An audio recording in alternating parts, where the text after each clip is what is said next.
नमस्कार। और सबसे पहले तो नए साल की बहुत बहुत शुभकामनाएं। आपको भी। साल की शुरुआत के साथ ही मध्य प्रदेश के कृषि छात्रों के लिए एक बहुत बड़ी खबर आई है।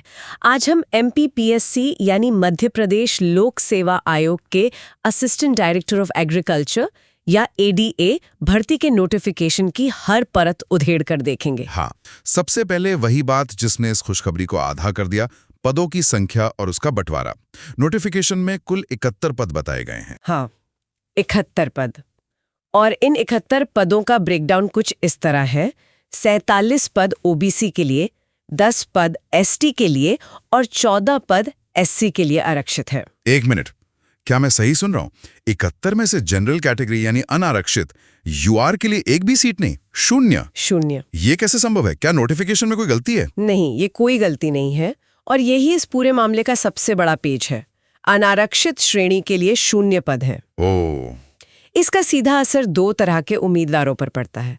पहला, मध्य प्रदेश के सामान्य वर्ग के छात्र और दूसरा, भारत के किसी भी अन्य राज्य के छात्र।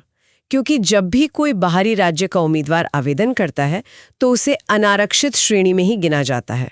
मतलब मध्य प्रदेश के सामान्य वर्ग और बाकी पूरे देश के छात्रों के लिए दरवाजे पूरी तरह से बंद कर दिए गए हैं। ये तो बहुत ही असामान्य स्थिति है। बिल्कुल, यह न सिर्फ असामान्य है बल्कि भर्ती नियमों के खिलाफ भी जा सकता है। हमारे सोर्स वीडियो में भी इस बात पर जोर दिया गया है कि यह एक गंभीर मुद्दा है और छात्रों में इसे लेकर काफी गुस्सा है। वीडियो में सुझाव दिया गया है कि सिर्फ सोशल मीडिया पर लिखने से शायद काम ना चले। तो फिर रास्ता क्या है? इसके लिए एक संगठित कानूनी रास्ता अपनाना पड़ सकता है, जैसे कि क्या कहते हैं, रिट याचिका दायर करना। अच्छा, कोर्ट का रास्ता। हाँ, यह एक कानूनी प्रक्रिया है जिसमें छात्र सीधे हाईकोर्ट से यह सवाल कर सकते हैं कि भर्ती में संवैधानिक आरक्षण नियमों का पालन क्यों नहीं किया गया और रोस्टर सिस्टम को सही से लागू क्यों नहीं किया गया। इसमें समय लगता है, लेकिन अक्सर ऐसे मामलों में छात्रों को सफलता मिलती है और आयोग को पद जोड़ने पड़ते हैं। तो ये तो हुई सीटों की बात, जो इस मौके पर एक बड़ा सवालिया निशान लगाती है।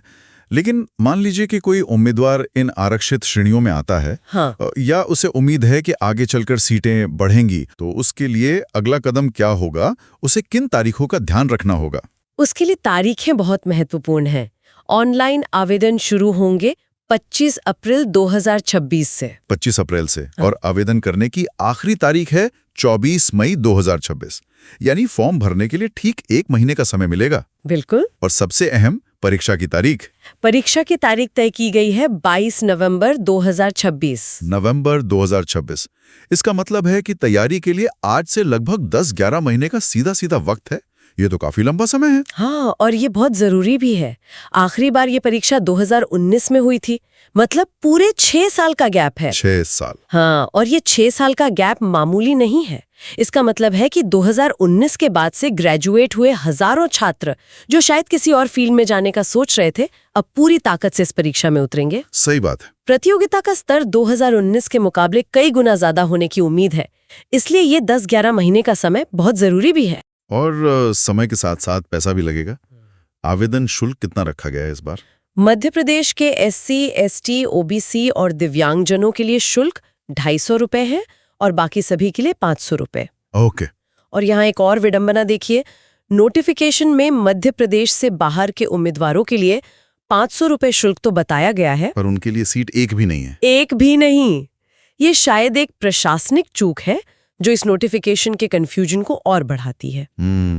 और एक चेतावनी भी है, अगर कोई समय पर फॉर्म नहीं भर पाता तो लेट फीस बहुत ज्यादा है, 3,000 से लेकर 25,000 तक। 25,000? हाँ, ये एक साफ संकेत है कि आयोग सिर्फ गंभीर उम्मीदवारों को ही चाहता है जो समय को लेकर अनुशासित हो। तो समय सीमा को लेकर कोई भी लापरवाही बहुत महंगी पड़ सकती है।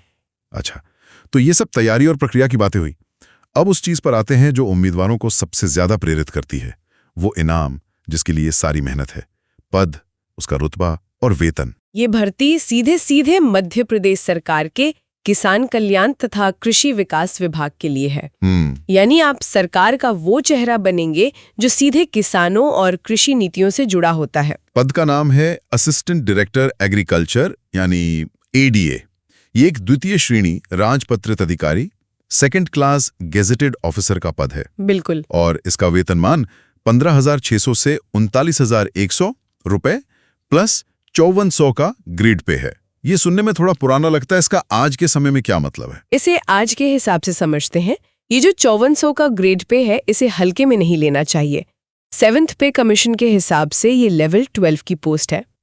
Level 12, okay. इसका मतलब है कि शुरुआत में ही इन हैंड सैलरी सारे भत्ते मिलाकर करीब 65,000 से 70,000 रुपए प्रति माह से ज्यादा होगी। अरे वाह! ये किसी भी कृषि स्नातक के लिए एक जबरदस्त करियर की शुरुआत है। तो इस शानदार पद के लिए योग्यता क्या चाहिए? वो कौन लोग हैं जो इसके लिए आवेदन कर सकते हैं? इसे लेकर बहुत स्पष्टता होनी चाहिए, क्योंकि यहाँ बहुत लोग गलती करते हैं।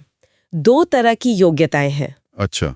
पहली, अगर आपने बीएससी एग्रीकल्चर किया है तो आपके पास कृषि या उससे जुड़े किसी भी विषय में एमएससी यानी पोस्ट ग्रेजुएशन की डिग्री होना अनिवार्य है, और एमएससी में कम से कम 2nd डिवीजन होना जरूरी है।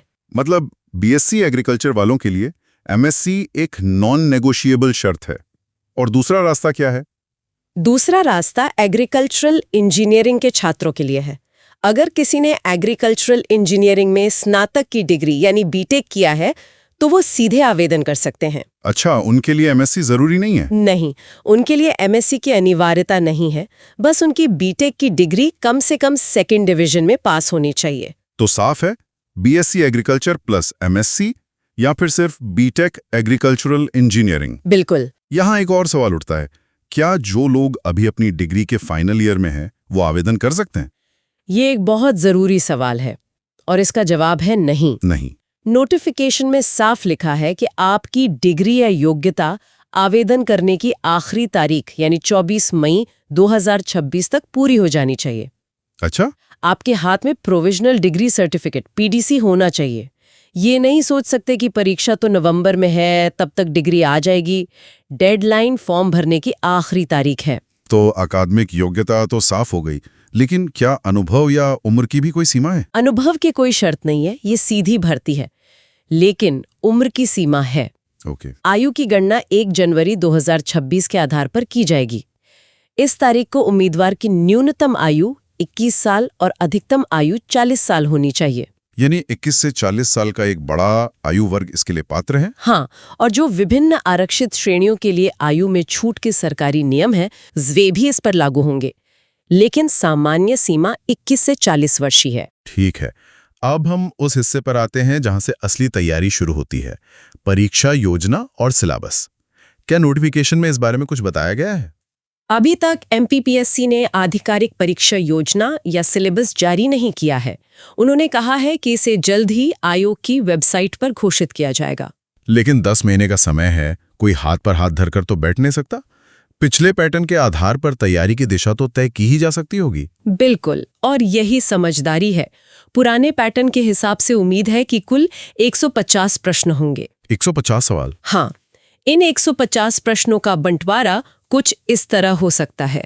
50 प्रश्न मध्य प्रदेश सामान्य ज्ञान यानी एमपीजीकेएस और 100 प्रश्न आपके मुख्य विषय यानी कृषि एग्रीकल्चर से। तो 1/3 वेटेज एमपीजीके का और 2/3 एग्रीकल्चर का? हाँ, और उन 100 कृषि के सवालों में भी अगर हम पुराने पेपर्स देखें तो पता चलता है कि जोर agronomy, soil science, plant breeding और एंटोमोलॉजी पर ज्यादा रहता है।